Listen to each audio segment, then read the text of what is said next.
আধ্যাত্মিক জগৎ গুরু পরম্পরাগত, বা বলতে গেলে গুরু শিষ্য পরম্পরাগত।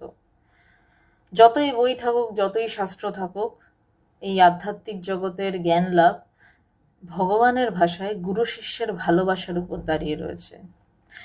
আদি শঙ্করাচার্য প্রথম ভারতবর্ষের সমস্ত ত্যাগী সন্ন্যাসী সমূহকে একত্র করে ভারতবর্ষের চার প্রান্তে 4টি মঠ সৃষ্টি করেন এবং এই প্রত্যেকটি মঠে এক একটি করে মহাবাক্য দেন। ঘুরিয়ে ফিরিয়ে বলতে গেলে সবকটি মহাবাক্যের মানে এক। সেই 4টি মহাবাক্য মঠ অনুসারে আমি বলার চেষ্টা করছি বা বলছি, এটাই শাস্ত্রে রয়েছে। শৃঙ্গেরি মঠ, যেটা ইন্টারন্যাশনাল বেদান্ত সোসাইটি সন্ন্যাসীদের পরম্পরা, সেই শৃঙ্গেরি মঠের মহাবাক্য হচ্ছে অহং ব্রহ্মাস্মি, মানে আমি সেই ব্রহ্ম। ভারতবর্ষের উত্তরে রয়েছে জ্যোতির্মঠ। জ্যোতির্মঠকে অনেকে এই মুহূর্তে যোশীমঠও বলেন অপভ্রংশের কারণে। এর মহাবাক্য হচ্ছে অয়মাত্মা ব্রহ্ম, মানে আমার আত্মাই ব্রহ্ম।